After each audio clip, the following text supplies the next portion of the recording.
If you like audiobooks or audio shows, check out a free trial of Audible. Just click the link in the description. You are listening to Mindshock True Crime.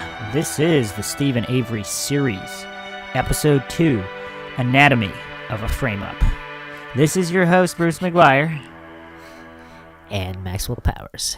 And Johnny Mills. In our previous episode, we just did an overview of the entire case. Of course, Making a Murderer Season 2 now out. Some of us are caught up. Some of us, like Maxwell, haven't even started. And some of us are in between. Well, Netflix gave me this error thing. It's the thing came up, and I couldn't watch it. Netflix does not want you watching Making a Murderer, Maxwell. Yeah. I'll tell you the number. I'm sure I'm not alone at this. The error number? It might be those cops from that city. They might not want you to Manitowoc County? Yeah. You got your details, Johnny? Of course. Error 3103. Oh, that's definitely that error code then. I don't know what that is, but We got tinfoil hats today or no? Cannot play 'em? title. Please try again later. 30103. So we're going to be going over his 1985 conviction, the one that was overturned. We're going to be going across timelines and connections with his 2005 conviction for murder. The murder of Teresa Halbach. So, if you are not subscribed to the podcast, don't forget to subscribe and hit the bell for notifications. If you like our videos or this video, hit the like button and leave a comment if you have more info or thoughts. We are always looking for logical commenters, and we have a lot of mind shockers that are doing just that. So if you're doing it, keep on doing it. If you have thoughts and you're not sure you want to engage, do it anyway. Don't be afraid. The more the merrier. So we, of course, go down every avenue and upturn every stone, trying to figure out the truth in all the cases that we cover. You guys ready to deep dive into Steven Avery's first troubles with Manitowoc County Sheriff Department officers? Let's do it. All right, the case really begins in 1984. Sandy Morris, Steve Avery's cousin, who happens to be married to Sheriff's Department Deputy Bill Morris, filed a complaint against Steven Avery for indecent exposure and having sex with his wife during the daytime on his lawn. This was September 20th, 1984. Steven's a beast. What is he doing? Oh, that's interesting. So supposedly, there's a lot of neighbors there and stuff, so nobody else saw this, I guess. Nobody else corroborated this. So, okay. And I guess Steven got kind of mad. Now, keep in mind, Steven Avery, his mother said he was in slower classes and whatnot. He's not like a super genius. Some people are alleging in his recent murder conviction that, he thought he could just get away with anything. But, just, again, not to jump ahead, but if you have a $36 million lawsuit pending, are you really going to be killing people on your own property? No, I mean, what do you think, Maxwell? Yeah. You're going to get $36 million? That's the payday right there. And we can't even argue that if he's this crazy, sadistic serial killer that just can't stop, where are all the other people that were... if there were, someone went missing on his property, every year, and this was just another year, even if he never gotten convicted before, that's more of a logical case where $36 million or not, if he's a crazy, sadistic serial killer, he's going to keep on doing it. But if he's not, and even the people that point to some domestic violence charges and whatnot against him, that's a little different than just killing random people. And then obviously a lot of strange circumstances surrounding all of the evidence found in the Halbach case, but we're not going to go over that here. But just so this all started in 84.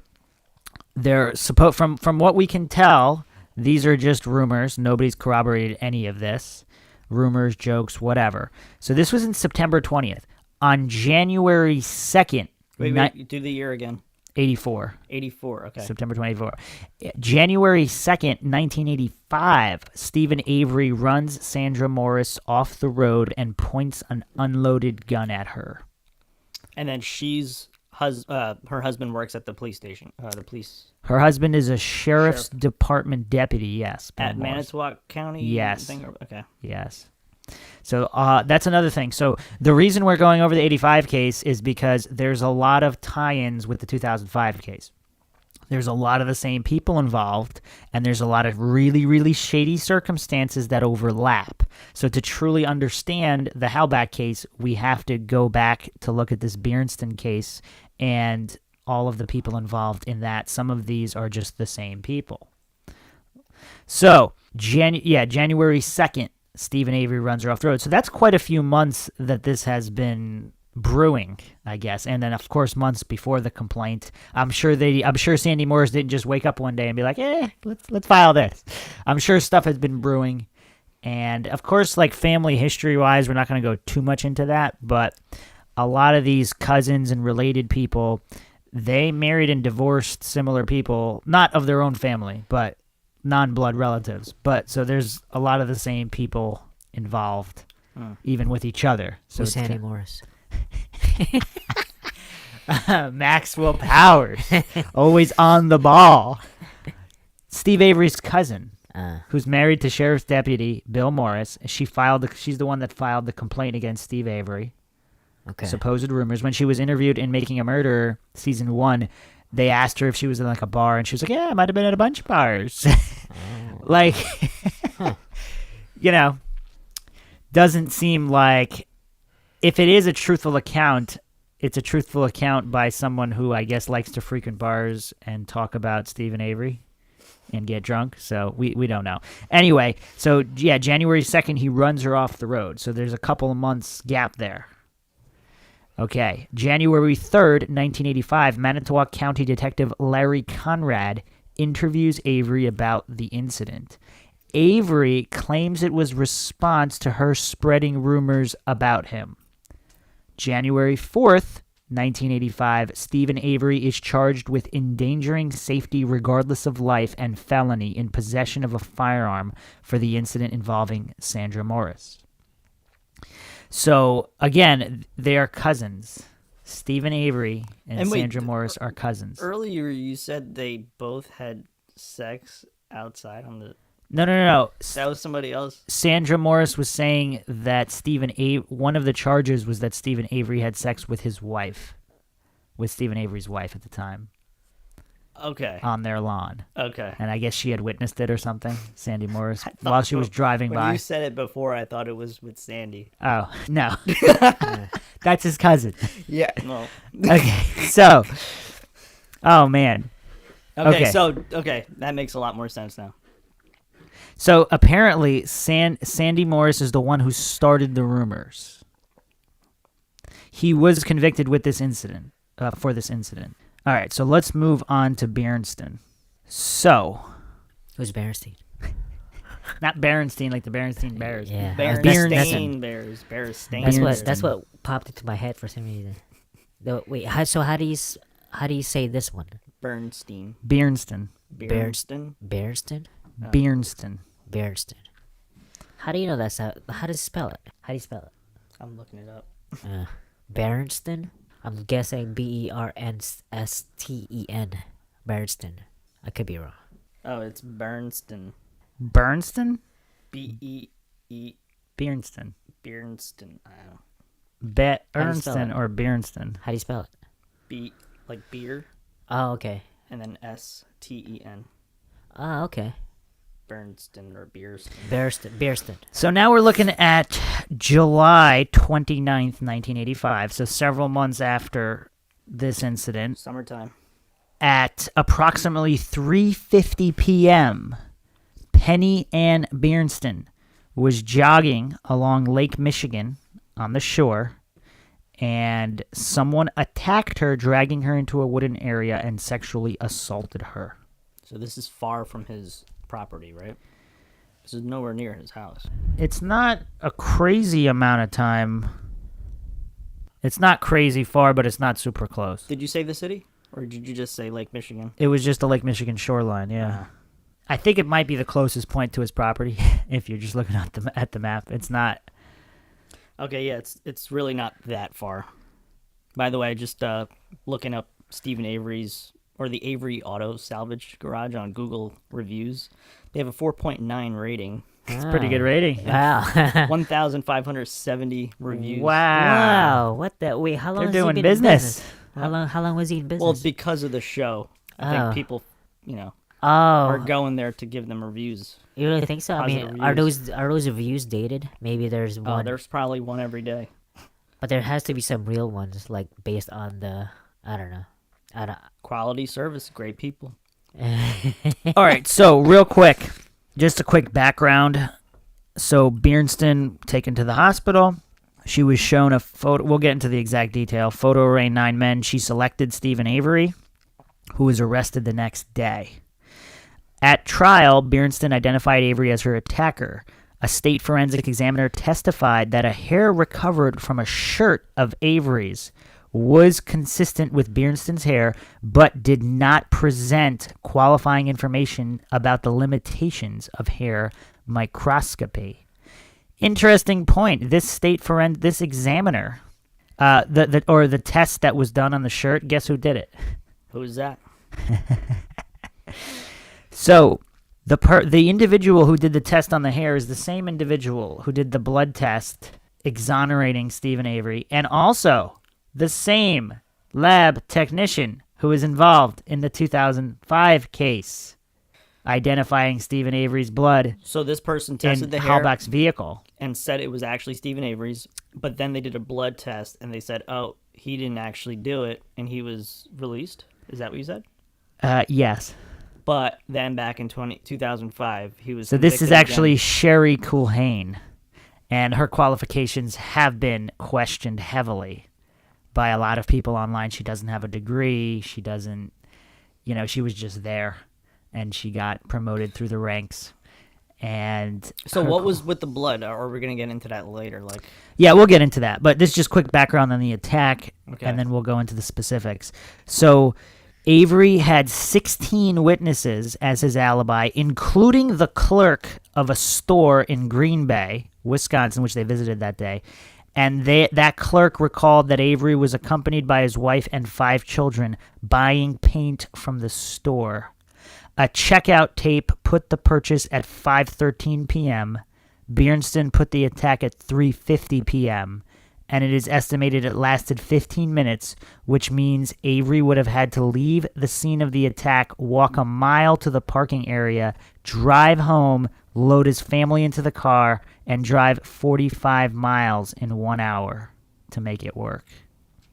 The jury deliberated for only 4 hours and convicted Avery exclusively on the eyewitness account on December 14th, 1985, and he was sentenced to 32 years in prison. Is that a typical charge for something like that? I don't know. I think it depends on the state, and then also all these cases are different. Some people do life, other people are out in like 2 years. You're right. Like there's even like cases where like they assaulted a minor and they were out in like 2 years or something. That's what I'm saying. Like, how do you get 32 years? And not to go crazy into the European countries, but I think the Belgium courts, they had like some kind of serial killer clearly convicted on tons of evidence of killing multiple children, and he's out in a couple of years. What the? Yeah, that was in Belgium. It's a famous serial killer. Like there's craziness. So I guess it depends on the state, and then it depends on a lot of factors. But then they denied all his appeals. Like it was very, very weird. And that's just a background. So let's get into the exact details that, for some reason, aren't talked about too much. So, was there even really a hair on that matched Steven Avery? Because if they never even did the test, how would they even know? They to just me, said it makes it seem like the way you said it was like, oh, they just found a hair and it looks like it could be Steven Avery. Yes. Like not like they Yes. tested under a microscope. It just looks like it Well, is. and I guess they did test it, and then they just said it was his, because it looked like it could be his. I mean, it's a human. He got arrested for it. He looks like the guy. That's probably so- how they did things yeah, back then, right? And now I guess too. The hair is black. It must be his or whatever color it was. Now let's get into some major. So most of the news coverage, it doesn't really get as deep as I think it should, because here are the major problems and oversights. Like there's a lot of websites out there. They're not necessarily saying Avery's guilty, but they're like, oh, look at all the things making a murderer left out, and they definitely make it. It's almost like it's kind of like damage control for the sheriff's department. But there's a lot of damage to control, and it can't really be done honestly if they're trying to be honest, because they leave out all these details. So So let's look at these details. So Beernsten went to the hospital, and a Manitowoc County deputy sheriff was assigned to go to the hospital for the interview. So do we know who this deputy sheriff is? Nope. This is Judy Dvorak, who was also deposed in 2005, coincidentally several weeks before the Hallback case started. So, and Judy Dvorak is who? She happens to be Sandra Morris's friend, Judy Dvorak, who also works for the Manitowoc Sheriff's Department, just like Sandy Morris's husband, Bill Morris. What are you thinking, Maxwell? What a coincidence. Too many connections. What do you think? I don't know. Not yet. I don't know. I don't know yet. Are you not following? Well, I missed Sandy Morris made up the rumors against Steven Avery. that he was having sex on the lawn or something. Well, whatever, yeah. Yeah. He drove her off the road yeah. because he was upset about those rumors, right? With a gun. Okay. Yeah, supposedly Unloaded. unloaded. Yeah. So he's convicted of that. Now, several months later in the summer, Beernsten gets sexually assaulted. Okay? Okay. The victim goes to the hospital. Sandy Morris's friend, Judy Dvorak, Yeah. goes to interview this woman, Penny Beernsten, who was assaulted. Okay. Okay. Now, well, this will make more sense in a minute. Okay. So Beernsten describes her attacker and the incident, and supposedly Dvorak says, "That sounds like Steven Avery." Now, is that kind of weird to you, where, like, if you're trying to get information, you don't put stuff in the victim's head. Like, you want them to identify properly. You don't say, "Oh, that sounds like this person." I wonder Because what now they're going to have that in their Yeah. head. Yeah. That's kind of messed up. I wonder what would have happened if they didn't, like, they specifically didn't include Steven Avery in that lineup, like who she would have yeah. picked. Like, Yeah. would she have said, "That's definitely Nobody? none of them"? That is interesting. We don't know. It's probably not something they would do though. But So now here's Maxwell. Pay attention because the No, plot is I was just gonna get worse. thinking about the standard of police training, and it's just don't they have training on this, like group bias and like I guess group not. think and Probably not, especially not back confirmation then. bias, all that stuff, like, and logical Well, all you thinking. really need is conflict of interest, right? That's, If they all yeah. hate Steven Avery, like if you hate somebody, Yeah, are but- you gonna invest it? Like But you'd you're have to. not- but that's kind of messed up. right? Like the whole group is just, I don't know, man. Well, Eh. if you say that now, wait until I finish. Okay, so she says that sounds like Steven Avery, but here's the thing. Gregory Allen, who we now know committed the assault based on conclusive DNA evidence, everything is different. So their height is different. We're talking about a guy that's 5'11" versus 5'1". We're talking. Steven Avery's 5'1". I think so. Yeah. Wow. Greg Allen's 5'11". Different build, so athletic versus stocky, and different eye color, brown versus blue, and different hair color, blonde versus brown. So we're not even really, like, some of the reports were saying, oh, they look the same. I mean, that's actually not quite the same. I mean, there's marked physical differences, and of course the hairline, Gregory Allen's hairline's different too. But from the side, since they both had beards at the time, from the side in a great distance, they do look similar. But if you're not factoring in height. So, like, if you just take their headshots, because when I first looked at their headshots, it doesn't look that similar. But in profile, from the side, I mean, I don't know. I mean, I'm sure that was a, emotionally terrible experience. But they both had I believe they both had beards at the time of the Oh, attack, that's though. interesting. I think Wait, they both had which beards one at is the time of the which attack. one is Stephen Avery? The one on the left. Oh, I just couldn't. It's a good thing you're on the Stephen Avery podcast, Okay, Maxwell. okay. So They kinda- this is, that's Steven Avery, forward and side. Huh? And Man, he's looking scruffy there. is this? Does he always look like that, or is that his prison look? It's just his look.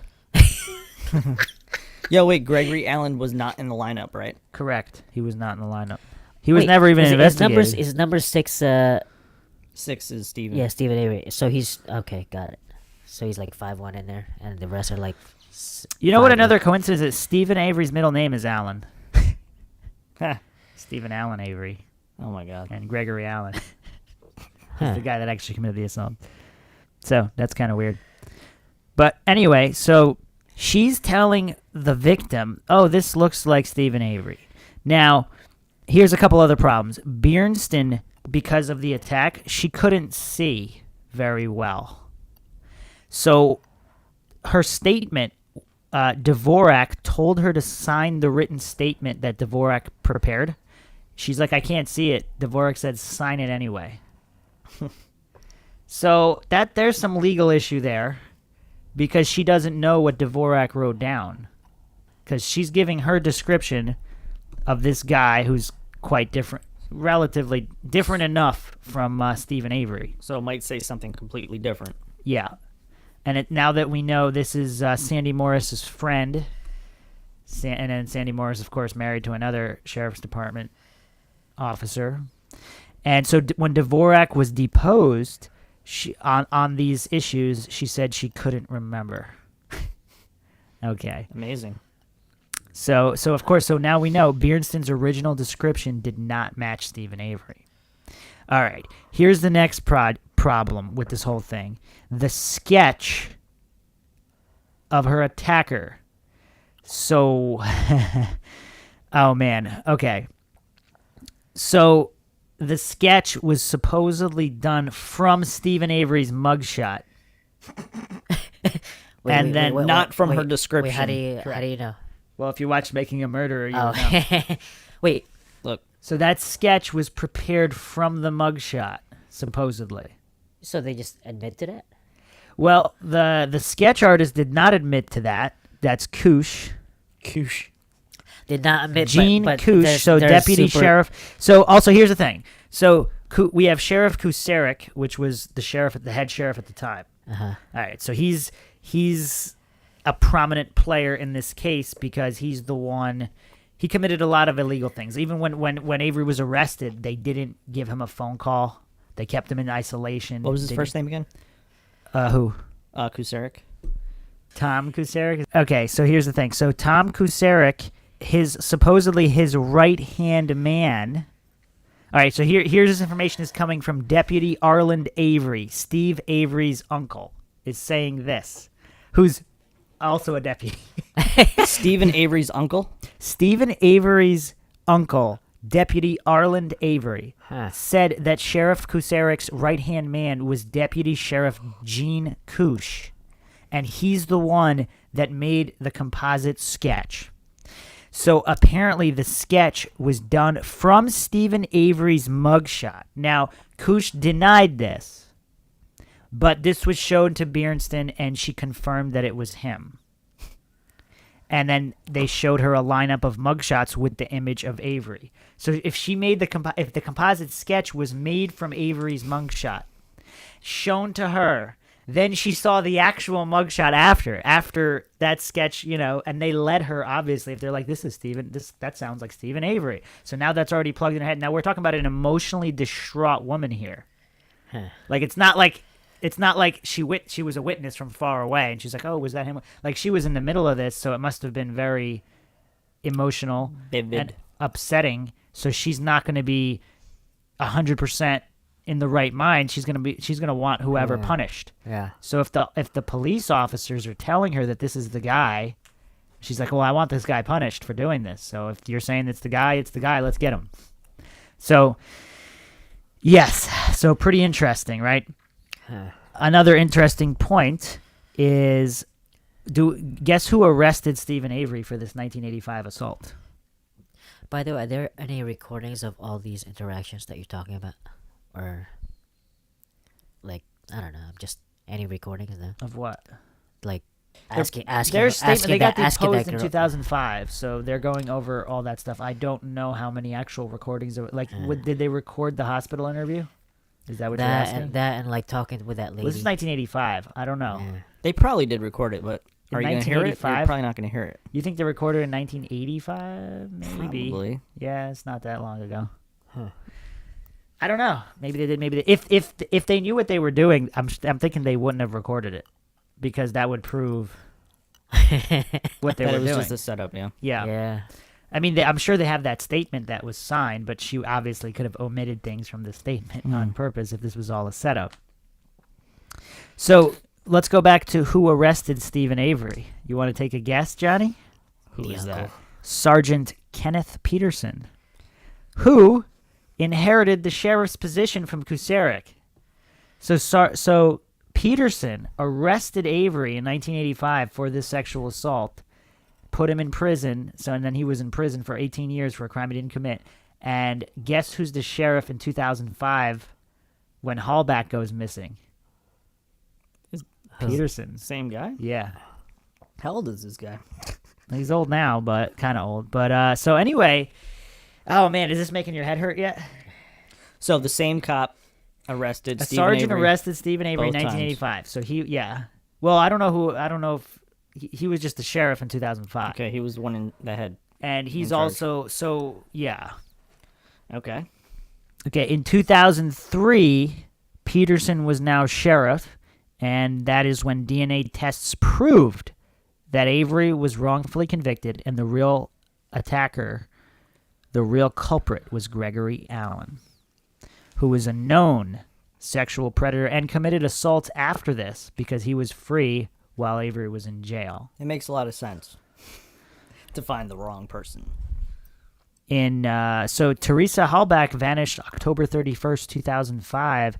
Peterson made Steven Avery the sole focus of the investigation, ignoring other potential leads. Afterwards, after Avery's arrest, Peterson gave several interviews before the trial, stating that if Avery was released from custody, he would kill again, and that allegations by the defense that the detectives planted evidence to incriminate Avery were unproven. So that's pretty funny, right? The guy's not entitled to innocent until proven guilty. So back to Kucerik. So when Steven was arrested, they didn't even put him on the name of the list of people who were arrested the previous night so that lawyers could get to him. And they also denied him a phone call.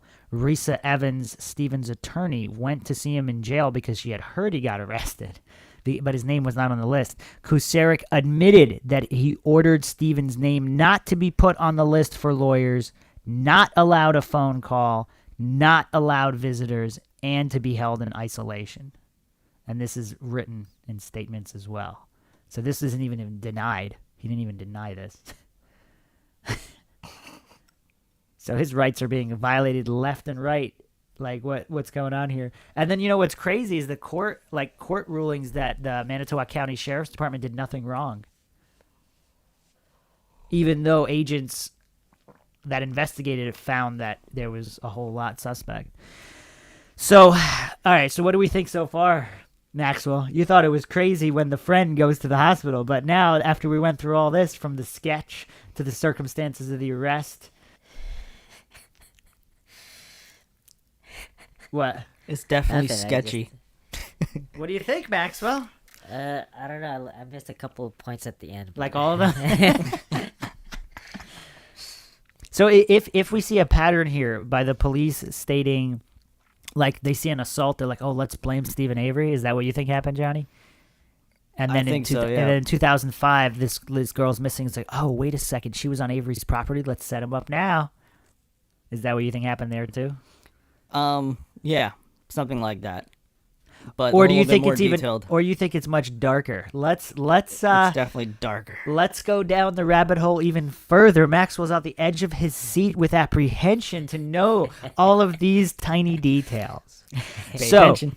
not only is Gregory Allen was convicted, but at the time, he was already under police surveillance daily. They were checking on him and following him multiple times per day. I think one day was like 14 times or 17 times. They were checking up on him because of his known behaviors.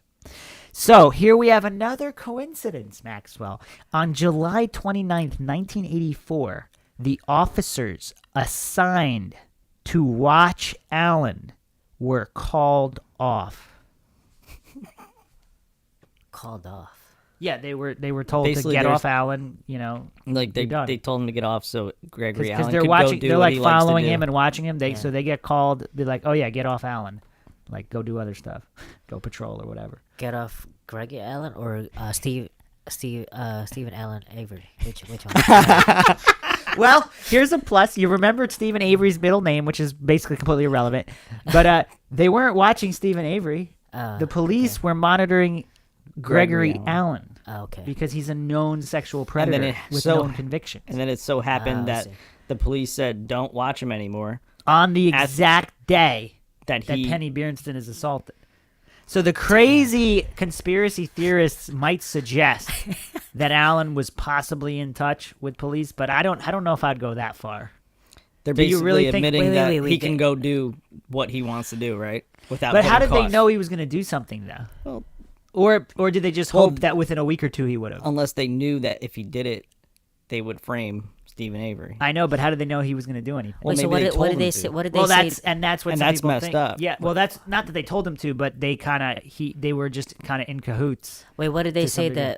that the reason they called the police officers? I believe the only there's only a quick write up of this. They were just told to investigate they were just assigned elsewhere to either investigate other crimes, give speeding tickets. Who knows? Was he? I probably don't know, but was All he right, so arrested Maxwell, or you in at jail? least you watch like TV shows and movies about police, right? So like when Yeah. there's a stakeout or something, they're following a guy. Yeah. They get a call. Oh, get off him! Like there's nothing. Just Huh. go investigate other stuff.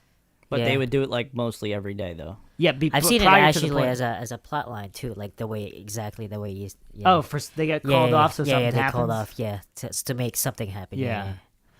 I mean, that's highly strange, right? Yeah, it's like a movie. Okay, so the assault happened at 3:50. We went over the exact circumstances. So Avery was working at his yard, then he went to pour concrete with his sister west of the yard, which is west of the Lake Michigan shoreline.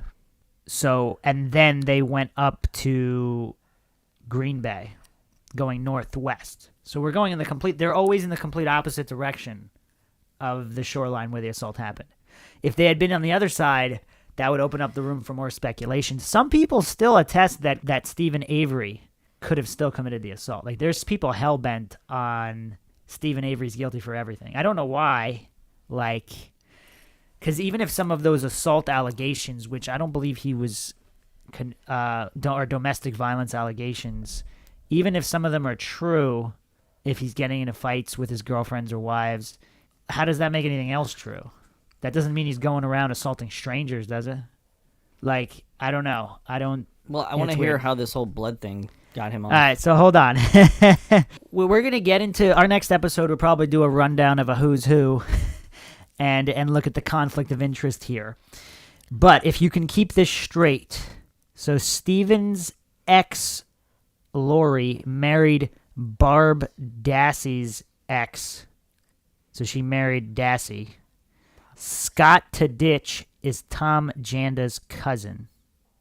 We got to draw Who, like who are a... these characters? Tom Jan. So these are Steven's. Okay, so relatives and also girlfriends, wives, or husbands. So they kind of like switched up a couple times. Not to their blood relatives, Okay. just to, right? Does it make sense? Sort of. Yeah. Like if you have like a brother and a sister, and then they whatever. Yeah. But little switcheroo. so here's a strange statement from Taditch. After Avery got convicted, he said, "What happened yesterday is the best thing in the world. He got what he got coming to him." Interesting. He hates him. Yeah, so this is for the assault that he didn't commit. So we'll see how this all ties into the Halbach case later on. This is just to set up many important details to remember because this case has a lot of there's a lot of people involved. So it's a good thing we have Maxwell here to keep it all straight. Okay, so another interesting thing to the people who think that he is guilty. There's an interesting conversation covered in Making a Murderer. I believe this was episode 1 or 2. So he was told he would be let out of prison if he admitted to the assault. So he has his children and his family waiting at home, and he said he will be in prison his whole life because he's not gonna lie. So he would rather. So put yourself in this situation, Maxwell. And there was an interesting point they made on the show too. The pressure on Avery to admit the crime, even when innocent, was extreme. Because his kids are getting older, his parents are getting older, and if he lies, he gets to go home to them. And he says no. If Now he keep lies in mind, in terms of his it's 32 years in prison, so he said he would rather stay longer than even his conviction if the other option is lying. He said he's not gonna lie. they see him as guilty. He I mean, this sees is an it as interesting- lying because he didn't do it. It's an interesting character study as well because, and this is from we also have to look at the previous cases. So he did throw a cat into a fire and kill it. So, his mother said, he's gotten into trouble before, but he always admits it. He's like, oh yeah, that was stupid. Shouldn't have done that. I did it. He owns up to it. So he did not own up to this assault, and he's sitting in prison innocent. He would rather stay longer than the 32 years instead of lie. And what's the consequence of lying? He gets out. So he doesn't even have to serve the whole term because Is that actually true though, or they were just saying that? that was an audio interview. You can hear him say it. But is it true though? Because Like if he actually said, "Oh, I did it," yeah, and then he gets released immediately, or is that just the tactic they're trying to use? No, for that him was, to admit I it? believe, if I got the dates right, I think that was like almost 10 years or more into his incarceration. So up until So, that 'cause- time, he never said that. Because He if he did it no, or but anything. when you plead guilty, they'll give you a break. Since he did it, he pled innocent, so they gave him 32 years. Mm-hmm. So when you say you're innocent, you can get a deal. And then after time served, he was already in there for however many years, over 10 years, close to half. So it would either be reduced, or I don't know if they said they would let him out that day, but it would be reduced. He'd be able to go home soon if he admitted it. And he said he would rather sit there his whole life. Because then he's out of jail, and it's like, oh, I got released because I did it. But he didn't really do it, because then that puts a bad, bad. Well, name you know to what's his- weird? What's weird though? Here's what's really weird. The DNA evidence. I mean, there's a couple other factors, I guess. See, here's the thing. Do you really see him as some criminal genius mastermind? Can't really say, but no. You I think mean, he could be? no, Like, He it's looks like a bummy surfer type. what up, bro? Now, to me, like, there's a weird vibe I get from him. Not weird in a bad way, weird in a good way. Like, he's kind of like this innocent country guy. Mm-hmm. Like, he's pretty simple. Like, not that makes him innocent. Like, not that he's incapable of. I mean, I think anybody under the right circumstances could probably be capable of killing somebody. But I just don't get the vibe from him that he's a genius criminal mastermind that thought of all of these different factors and tried to pull. Like, it's just, I don't get that vibe. He talks so simple. He seems like a straight shooter, unless he's like has a split personality or something, which some people think also. But it's just weird because he's definitely a family guy. He's got a bunch of kids. Like, you could see his pictures from his youth. Like, if he likes to get drunk and cause trouble, that's fine. But he's still, a family guy. If you were in prison for over 10 years and you had a lot more years to go, and they told you can get out if you say you did it, what would you say? I'd be so tempted, but I can't. I don't know what I would do. if It's I was easy to in that say position. now, I but know. after you're sitting in, and I'm sure all honest people, most honest people, I think it's easy to say to stick with it for X amount of time, like what's weeks, months. But after how many years is your viewpoint going to change on that? Yeah, what's the psychological effect of like being in jail and isolation? People constantly telling you did it, you did Yeah. it, you did it. Like, you could maybe start to believe you actually did. I don't know. So here's I think a benefit of the sort of the simple. I don't want to call it not simple in a bad way necessarily, but his simpleness. If he just sees right or wrong, truth and false, like if he's that simple and he's not thinking about all these other variables, I think it's almost easier to kind of stay stubborn. Like, he's not going to be swayed by, oh, if I say I'm guilty, I can get out. Like those kind of plans. Like, if he's simple, we're like, this is right, this is wrong. It's like, you say you did it, you get out. No, but I didn't do it. So if it's that simple and there's nothing else to Yeah. think about, That's actually, for me, that was probably the number one piece of evidence in support. I know it has nothing to do with actual evidence or DNA, but when you hear his voice, It's like a character evidence. yeah, when you hear his voice on the tape, I'd rather stay here my whole life than lie. I'm not gonna lie. It's weird. It's something I would say, but like, man. Yeah, but he was already in the middle like, of his sentence at the time. I know, but like, I mean, something I would say, but you have to think your life, man. Okay, actually, if you get I out, think it was actually closer to the actually, end of his if you sentence. get out though, like it's kind of like you're still in prison because the public will imprison you. But here's the thing, though. If he knew that the DNA tests were coming, like, I don't know exactly how much his lawyers told him. If he knew the DNA tests were coming, let's say he says he did it, he gets out, and then the DNA proves he's innocent.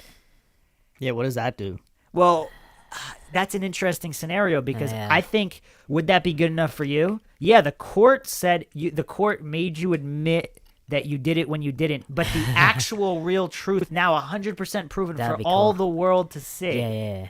That'll take you out of that public Yeah. imprisonment. So it's curious to know because his lawyers must have been telling him something.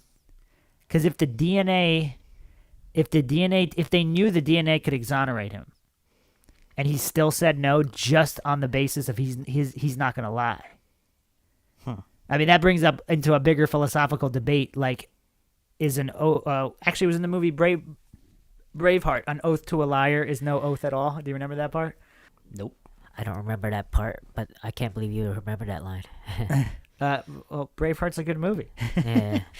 So anyway, the point is, or like some people bring this up, like in terms of whether or not you should lie or not. If you're like hiding innocent people during World War II, the Nazis show up on the door. Is anybody here? Are you gonna say no?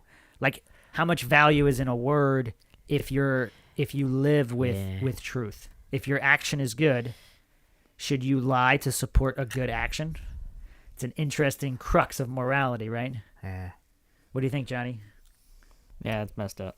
That's a weird situation there. Like How many I people? personally- I How many personally would people would lie be at the strong kind of- enough? How many people would be strong enough to rot in prison, knowing that they could get out if they lie, if they cop to something they didn't do? But you get to like, here's what's weird. Like, what's more important, being with your being free with your family? But or then you sitting- have that on your head. Like everybody, you admitted to it. Yeah. You did it. But didn't okay? So let's look at this. At the time, he definitely had a lot of supporters still, right? Or a certain amount. I guess, yeah. So those, I don't think they'd be swayed. Like, would it really change that much? Because the people, he could still go right on the media and say, obviously, Wait, the only 'cause- reason I said it, wait, the only reason I said wait, it was let- to get out. let Because me- hold on. If he got out, he's be like, obviously they planted it on me. We know who the real guy is. They're working on it. They're gonna get the DNA evidence. Obviously, the only reason I said it was to get out because I was being wrongfully imprisoned. Are you gonna judge me for that? But is it a trial that they would have to do, or is it just something? No, he would have to sign admission. So he would just say guilty, or would he have to say like, "Oh yeah, I went there at 6 a.m. and then I saw her, and then I decided to Not sure. sexually, like all the detail, or just guilty?" I think he just has to switch his plea. Because they would prepare the statement. He Because could just wouldn't be they like, want yeah, to know I did it. exactly what happened without? I mean, Well, I think they already knew though. He's just saying it's not the guy because he would just have to say, "Oh yeah, I did it," and then drove up to Green Bay or whatever. I went really fast. Do you really think they would question that because they want him to admit he's guilty? Like, it's not like they'd be like, "No, you didn't," because they're saying he did. Wait, let me ask you this. well, If just you- for the record though, to have all the extra details that do he you think- supposedly has. So in that specific case, I don't think they cared about any of the details. Okay, just one not guilty. Yeah, like I'm sure if it was some kind of serial killer guilty. situation where there was no body found, I think they probably would. I think the terms would state, "Oh, well, you have to tell us where the body is if you did it to get out or whatever, to get your sentence shortened." Anyway, What were you saying? so if he admitted to guilt, and he signs the papers, whatever, what is the public perception of that act? So here's the thing. If he immediately had a press conference saying like, yeah, these people are corrupt. The only way I could get out of prison is to admit to doing something I didn't do. He said that. No, we're talking Yeah, hypotheticals yeah, here. Okay. If he said he did it and got out of prison, Yeah. he calls a press conference or he has an interview. Yeah. And he's like, well, of course I just said they're corrupt. They can't be trusted anyway. Like, I like that. Like, yeah, but I'm saying, like, so how much does that change in the court of public opinion? I guess a lot. Johnny? I don't know.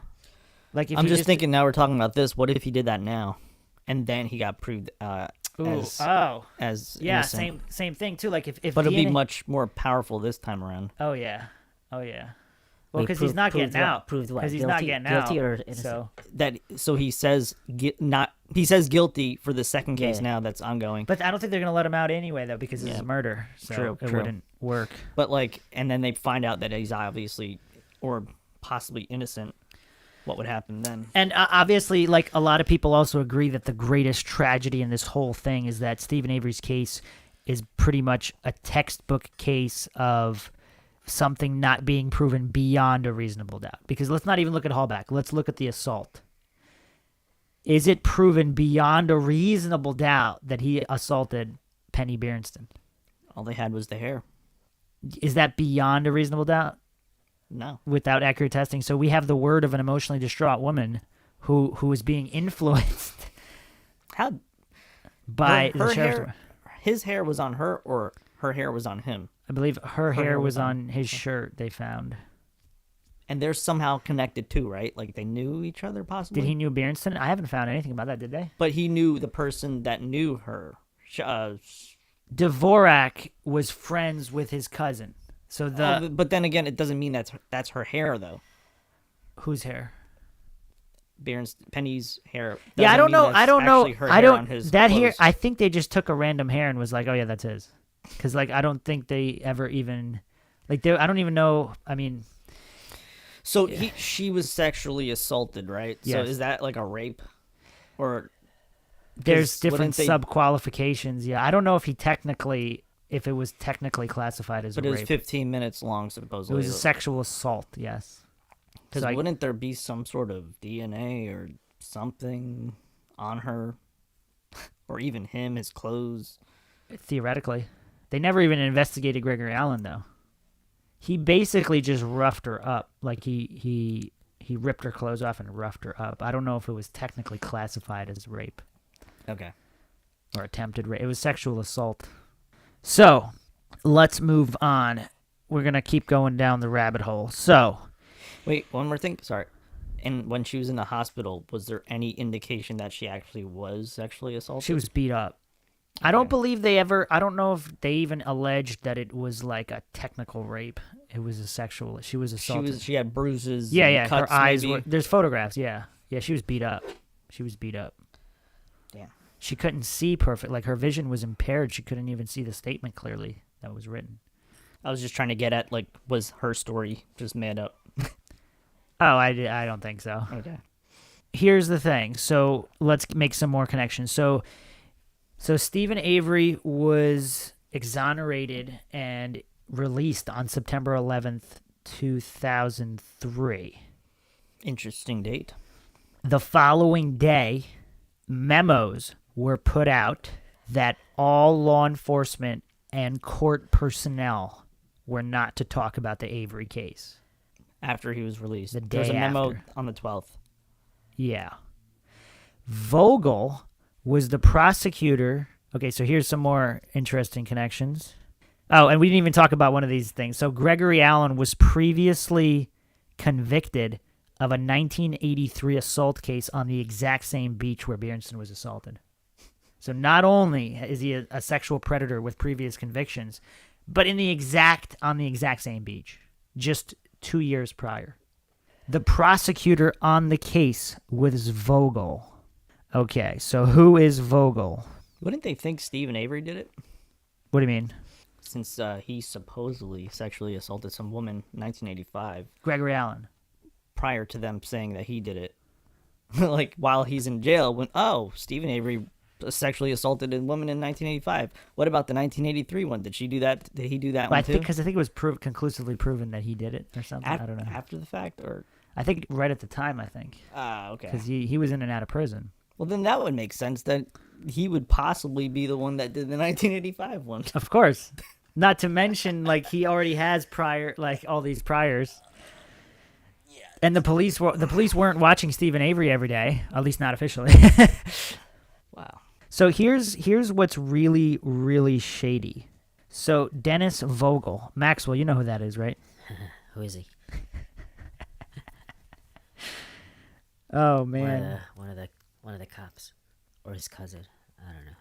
So the prosecutor on the Beernsten 1985 assault is Dennis Vogel, who's prosecuting on behalf of Manitowoc County. Okay, so I just said, who was the prosecutor on the 1983 a sexual assault on a beach by Gregory Allen? Was that guy? Dennis Vogel. Okay. Yeah. For both of them? Yeah. 85, Steven Avery. And 83, Gregory Allen. So he wouldn't see a connection with that? Or... What do we think, Maxwell? Wait, say it again. Dennis Vogel, what? Dennis Vogel's the prosecutor. Okay. He prosecuted the case against Steven Avery. Alan Okay. Avery. Stephen Allen Avery, Yeah. who went to prison for 18 years for a crime he didn't commit. He gave him Okay. a 32-year sentence in the Beernsten case. How funny would it be if Gregory's middle name was Steven? Let's not go down that road. I don't know if he has a middle name. Maybe he does. You checking? Gregory Steven Allen. Are you following? Yeah, well, now that you summarized So it. Gregory Allen turns out to Yeah. be the one who committed the assault against Beernsten in 85. The prosecutor? Vogel's the prosecutor. Oh, bro, oh, sorry, I got mixed up. I got mixed up Simple. in my Okay, brain. Dennis Okay. Vogel's the prosecutor. Dennis Vogel's the prosecutor. He prosecuted and then- Stephen Avery's case. right in and then- 85. and then he went to prison for 18 years, and Right. then Gregory. Now, Gregory Allen turns out to be the real assaulter. Right. Now, Gregory Allen also happened to have assaulted someone on that exact same beach in 1983. Huh. Who was the prosecutor? What? Dennis Vogel Dennis prosecuted Vogel. that yeah, as well. Yeah, no. So he prosecuted both cases. So he should have known that Gregory Allen should at least be a suspect. But he didn't. Yeah, but he's a on both cases. Gotcha. That's On messed both up. cases. Vogel was That's also so named. weird. That's really weird. Yeah. Well, Vogel was also named in Avery's civil suit, $36 million civil suit. Man, how did he sleep? Sleeping pills. Melatonin gives you nightmares. Gives me nightmares. Here's Vivid. another really weird statement in connection. So Judge Willis is the judge that sentenced Avery for the Hallback murder in 2005. So here's his statement. Given the trend of your crimes, society has legitimate risk to be concerned that there is a serious risk you would re-offend.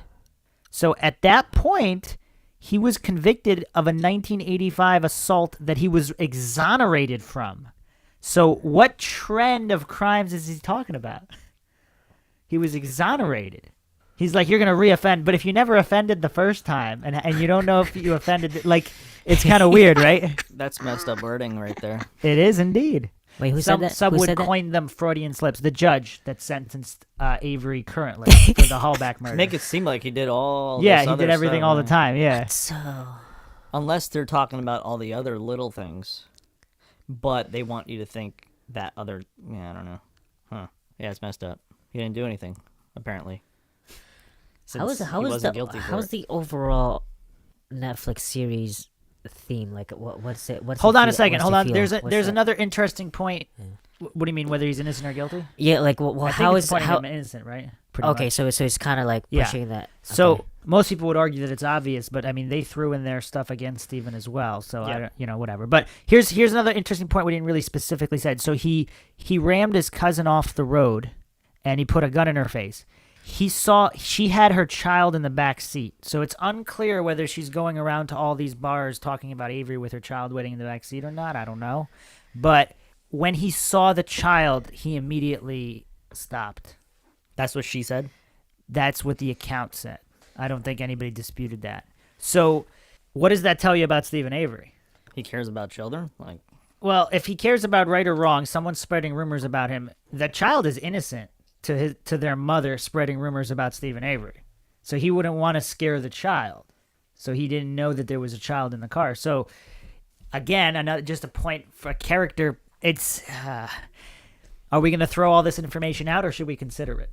Because if he was that mad and that out of control, he wouldn't have stopped whether there was a child or not.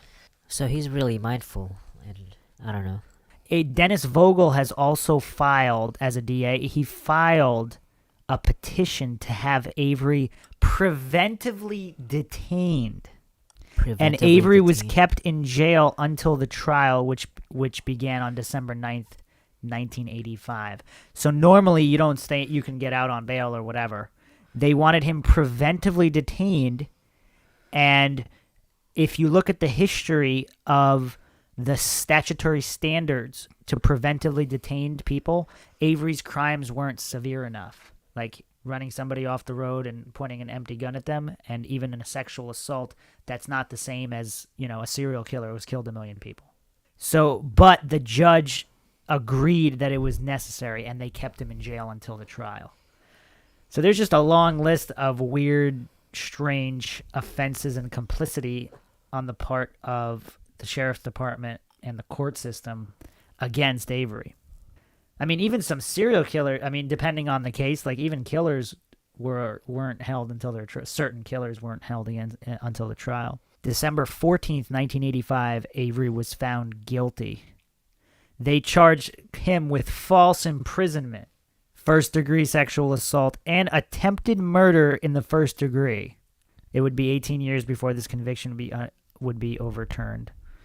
And now we have one more piece of information. The criminal complaint against Gregory Allen in 1983 was in Vogel's case file for Steven Avery.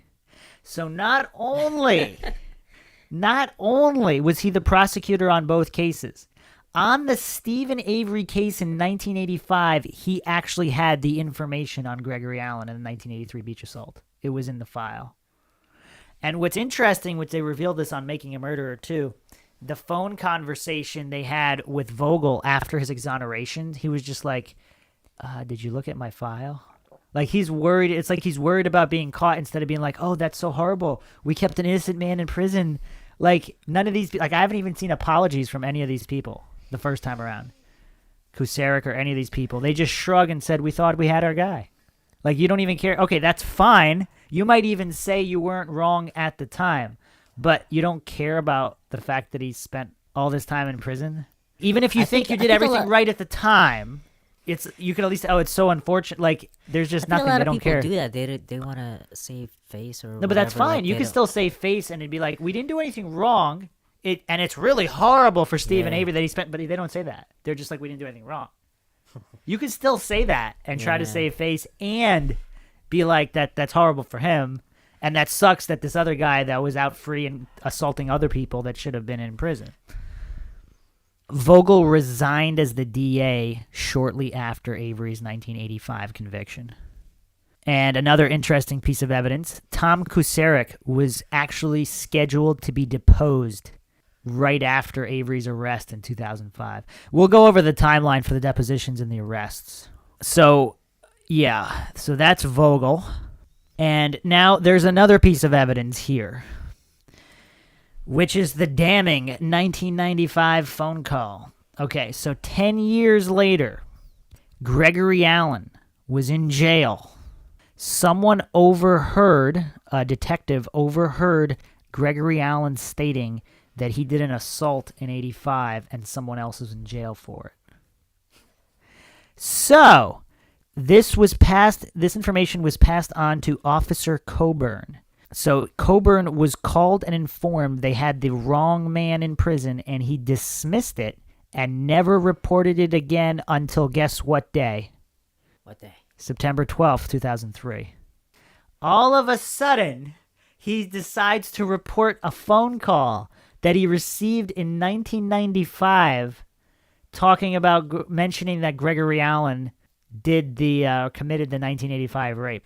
So that all got swept under the rug, and all of a sudden, the day after Avery is released and exonerated, all of a sudden these people are worried and trying to file reports to make it look like they never.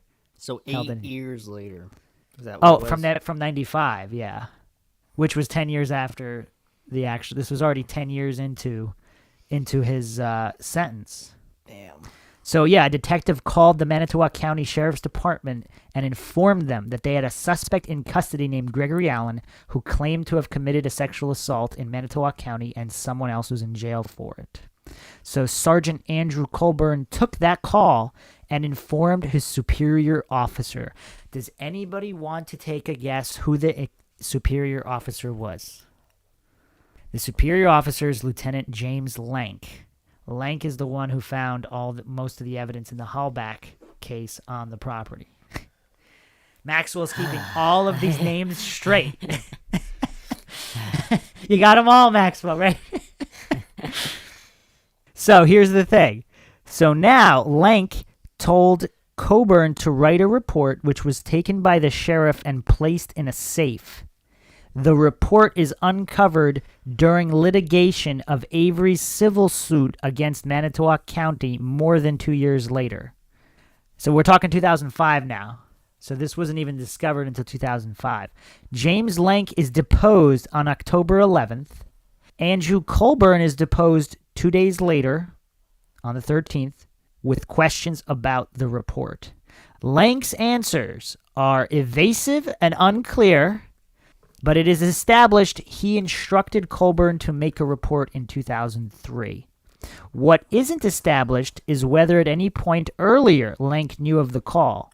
Shortly after his arrest, 1985, Manitowoc Police Detective Thomas Bergner visited Sheriff Kucerik and told him about Allen. Bergner recalls Kucerik responding, "We've got our man." So he's telling him not to worry about it. He doesn't care about the other guy. So the DA knows about it.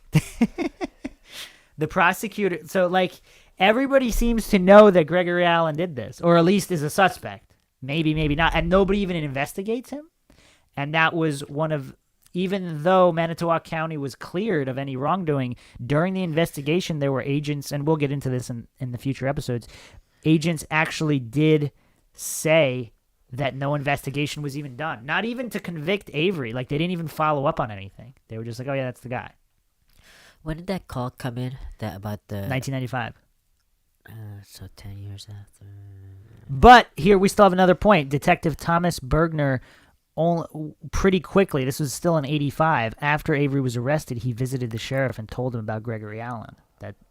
And Kucerik brushed him off, saying, no, we've got our guy. And then, of course, there was the phone call in 1995. What else was going on in 1995? OJ. Well, no. There was an appeal. This is Avery was appealing, and they were in court already, and they weren't told. Nobody was told about this phone call. So he's in the middle of an appeal, trying to prove his innocence, and they didn't even inform anybody about the phone call. Like, Gregory Allen could have got out in 1995 if they had actually done a real investigation, allowed this evidence, informed of the phone call. Like, he could have been out in 95. So they kept it all hush-hush, swept it under the rug. Now, one more further point. So Avery's attorney, Buting, he actually showed that Sherry Culhane. So, Maxwell, who's Sherry Culhane? I don't know. One of the victims? I don't know. Wait, how many victims were there? Well, there's two, right? One murdered and Yeah. one Okay. raped or So something. Or attacked. Teresa Halbach was the one supposedly murdered. Okay. She went missing, and the remains are supposedly hers. And Oh, the one in the Penny fire pit. Beernsten was the one who was assaulted. What? The one in the fire pit, the bones and stuff. Allegedly, that is Teresa Halbach. Yeah. Penny Beernsten is the one who was sexually assaulted in 85. Yeah. Sherry Culhane is the lab technician. Sherry Culhane. Sherry Culhane is the DNA tester, and she actually tested the DNA that exonerated Steven Avery. So they had his blood somehow. How were they able to do some DNA testing? The DNA testing they had from the assault. So they did have something on her, Yeah. on Penny, that they could Hair. use. Just hair. Yeah. But there was also blood? On the 1985 assault, Yeah. I believe. I don't know if the blood couldn't be conclusively tested. It was the hair is what they tested. Okay. So they had newer testing technology, and they retested it all. Now, it's not that. So she's she's part of the DNA technical unit. So she also did all the tests in the Halbach case. These are all the same people. So before we get into all the craziness with the Halbach case, which we'll get into the next episode. So she's supposedly a DNA forensic scientist, but once again, people online have largely questioned her degrees or education in that specific field. And she works for the county. Correct. So she's a DNA expert, lab tech. Oh, it was also pointed out that Jerome Buting, Steve Avery's attorney, said that Sherry Culhane has the highest error rate at the state crime lab. Her error rate is the highest, just in general. So I don't know if he's alleging that she's just completely incompetent or part of the conspiracy. How many technicians are there? What was that? How many technicians are there? I don't know. It doesn't say. Why is that relevant? I don't know. If there's only 2 and he's the worst one, that's Well, it's in the whole state. maybe 5, 10. I don't know. So there's one more point about Culhane, and that is that she delayed the DNA test that actually got Avery free for a whole year. So a lot of people thought, she helped get him out of prison, exonerated. Like, why would she frame him up for the Hallback thing? But if these people are all the same people involved, why is she delaying it? Like, a year is a lot, especially if you've already been in prison for over a decade, almost 2 decades. A year is a long time. I mean, even if you weren't, if you just got into prison yesterday, a year is a really long time. You have a lab tech just not doing the test for a year. She must have been really busy having other people wrongfully accused. Oh, that's messed up. With her error rate. Well, I don't think the county has that many murders. Like, it's not like L.A. County or one of these high population areas. There's not that much going on over there. So she actually Culhane testified that a hair on his shirt matched Beernsten. And Buting, Steve Avery's attorney, he was denied the ability to pursue Culhane's involvement in Steven Avery's frame-up at the trial. So they didn't allow him to inculpate Culhane. What do we think about that? Like, all these people are involved. All of them are complicit. Like, what's going on? Maxwell? Why do they hate him so? Or it just seems like they don't want this dude out. Like, he just needs to be in jail. Did he do something when he was younger to somebody? Or his family, the only thing I could really find on family history was that his brothers, like, a lot of their family they have been in jail, domestic violence, some DUIs, just normal stuff. But I couldn't really find anything that was like, it's not like they were writing books about how horrible the Manitowoc County Sheriff's Department is. Like, I couldn't find any real... And some of the family actually is in the sheriff's department. Like I said, like his uncle or whoever was in the sheriff's department. So I don't see a Hatfield-McCoy type feud between Manitowoc County and the Averys. Like, and it's not like they're the only ones that have ever been arrested for DUI or any kind of domestic disputes of any kind. Like, that happens to a bunch of people. So I couldn't find anything that stands out. It's just really weird. Like, why would they say, "Oh, that sounds like Steven Avery"? Like. Well, again, that's his cousin's friend who said that. So if she had been talking to her husband, "Oh, Steven Avery's so horrible," for whatever reason, she just doesn't like him. I mean, I guess sometimes there's reasons you just don't like somebody, I guess. I don't know. And maybe if you're drunk a lot, you don't need a reason. I don't know. Maybe they just always used to get into fights when they were kids about stuff, and that just, I don't know, carried on into adulthood, whatever. And so she's telling her husband, who works for the sheriff's department, like, "Avery, man, Avery's so bad." And then anything that comes up, they're like, "Oh, yeah, we should just pin that on Avery." He bullied me on the playground when I was younger. Put him in jail. Could be that. How do we know it's not? Could be. Maxwell, thoughts? He dumped me in kindergarten. I don't know. Just, Family feuds? yeah, I was thinking Family Feud or... Here's the other thing. If there was something substantial, don't you think Steven Avery would have brought it up? You'd be like, "Oh, well, they're just mad because of this." Or do you think it would be something that he wouldn't talk about? Like, it's kind of weird, right? Yeah. He's too simple to think about stuff, I guess. All right, I'm going to read an article about Penny Beernsten. So this is from themarshallproject.org. Penny Beernsten, the rape victim in Making a Murderer, speaks out. My testimony sent an innocent person to prison. I absolutely wanted the earth to swallow me. By Christy Thompson. In 1985, Penny Beernsten was attacked and raped by a stranger while running along the beach near her home in Wisconsin. After she picked her assailant out of a police lineup, he was convicted and sentenced to 32 years in prison. For 18 of those years, Beernsten was convinced that her rapist was behind bars. But in 2003, DNA evidence revealed that Steven Avery, the man she identified and the subject of Netflix documentary series Making a Murderer, was not her attacker.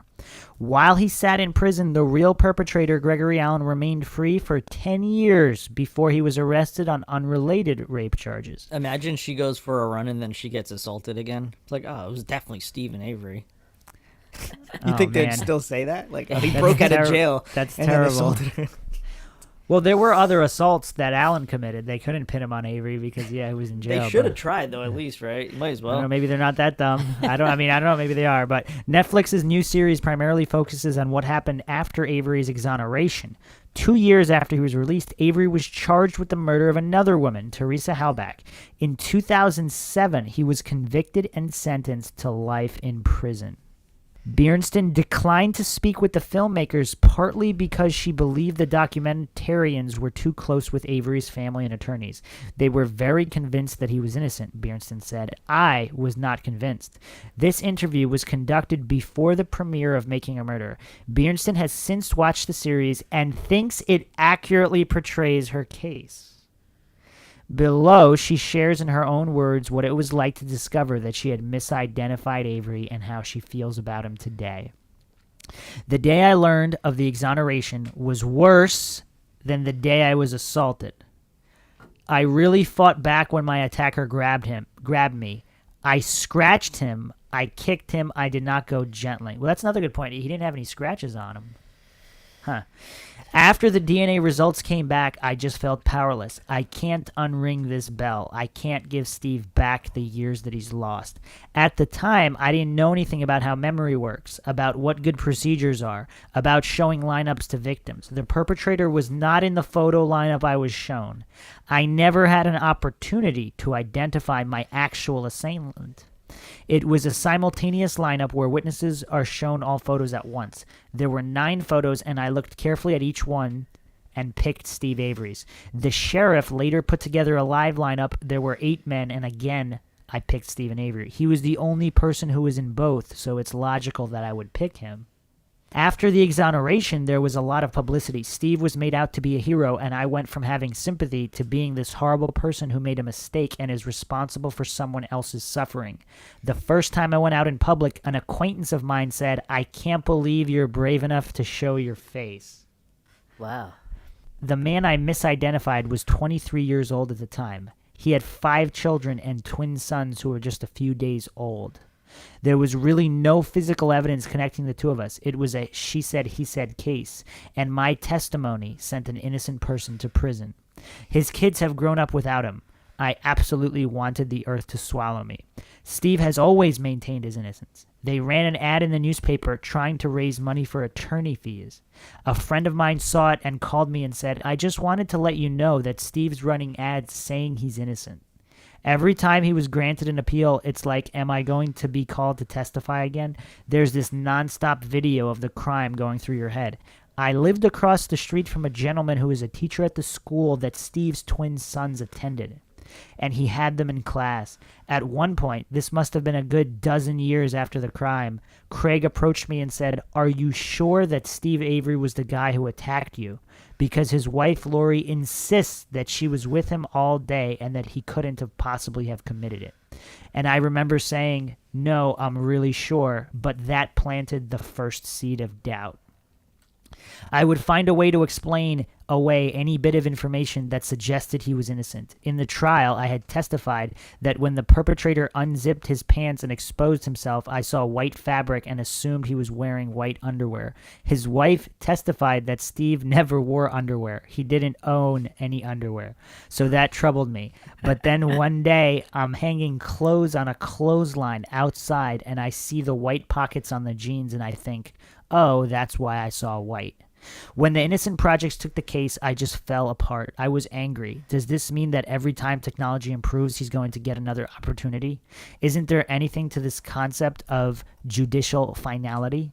I called the victim coordinator and said if there's going to be any kind of hearing, I want to be notified and I want to be in court because I want the Innocent Project attorneys to have to look at my face and see that there's a survivor behind this crime and that this is just hell to be going through again. The first time I was in court, Keith came up to me and said, I'm very sorry. This must be very difficult for you. I know you went through a horrendous assault. And I think I snapped back with something snarky like, I wish I could believe you were so sincere. Now I consider Keith Finley a friend. He and the other attorneys at the Innocence Project have always been very victim sensitive.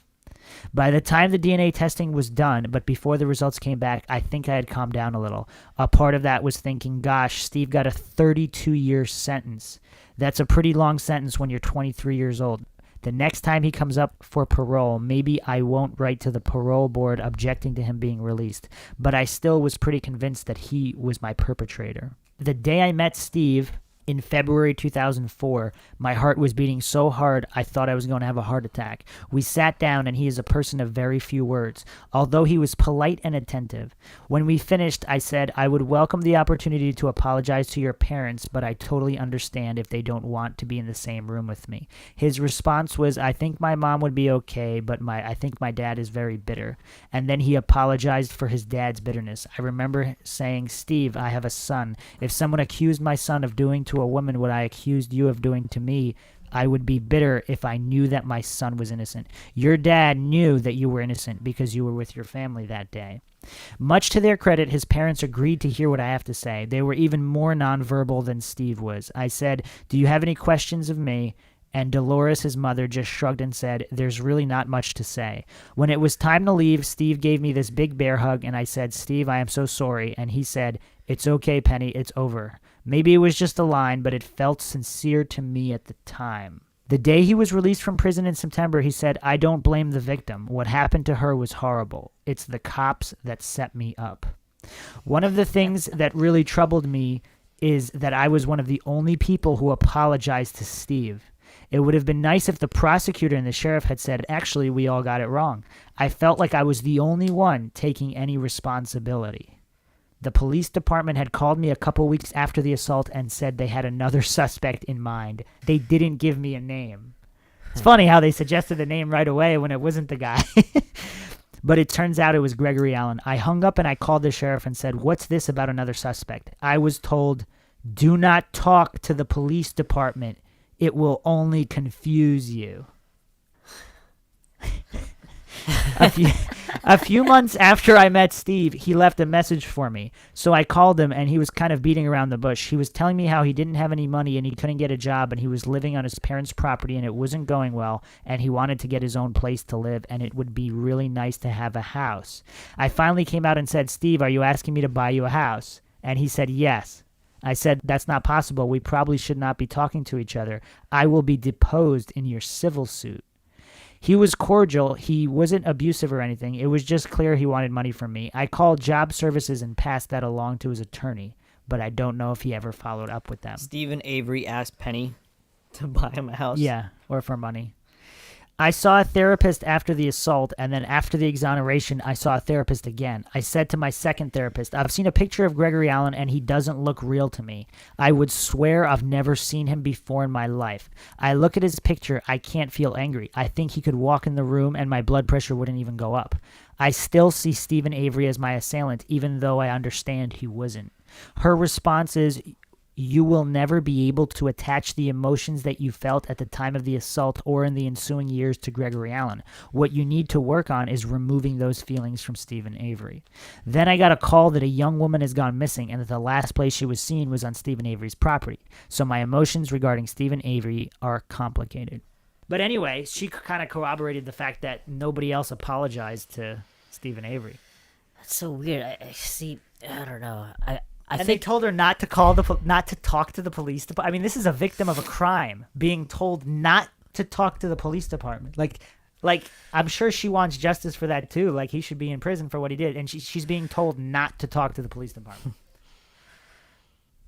Because at that point, she didn't know who that dude was yet, right? Correct, Greg but shouldn't they be Allen. like, oh, come in, identify, here's a mugshot, identify guy. Was this the guy? Could this have been the guy? Like, they're like, don't talk to us? Really? That's kind of messed up. Yeah. It's like they just want it to be like swept under the rug Yeah. or whatever. Like, Yeah. don't worry about it. The other thing is she could have kind of gone against him more. Like in the last line, she's like, "Oh, my emotions are complicated," but she's like, she she felt that he was sincere when he didn't blame her, and from everything that I've seen on Making a Murderer, he actually seemed sincere as well. Like he kind of felt for her that she was the victim of an assault. And the cops kind of took advantage of her by planning this information about him. He's just more angry about, the cops, like he said. So in terms of examining character, same thing with the kid in the back of the car. Like, yeah, he never breaks. He's never like angry or like he's just some himself. people would suggest that that's weird too. It is and a little he weird. Yeah. might be like a psychopath or split personality because of that. But the weird thing is, if you watch videos of all of these serial killers and psychopaths, there's a weird vibe that they have. I don't see it in Steven Avery. Yeah. Again, that doesn't mean he didn't kill this person, but it does suggest that he's not a mastermind serial killer that has killed a bunch of people. That's just my opinion based on my view. I mean, Maxwell's probably seen more Steven Avery interviews than anybody. He knows exactly what he looks like too. What are your thoughts, Maxwell?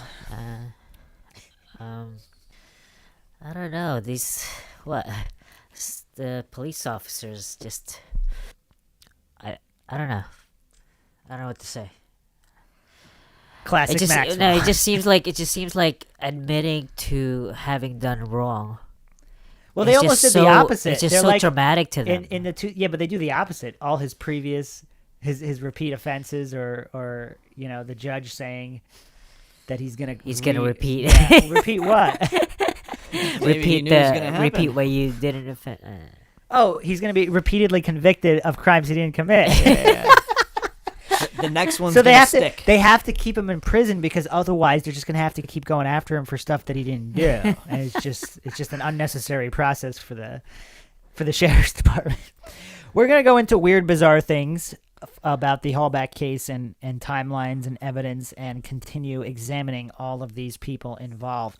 It's very complicated, convoluted, complex, but in typical Mindshock fashion, we will tackle all of it. So thanks again for joining us for another edition of Mindshock True Crime. Don't forget to check out our other social media sites, Facebook, Twitter, Reddit, and our Patreon. And if you like the podcast, you can donate to our PayPal. Just check the link in the description. This is Bruce McGuire signing off. And Maxwell Powers. And Johnny Mills. Have a good night.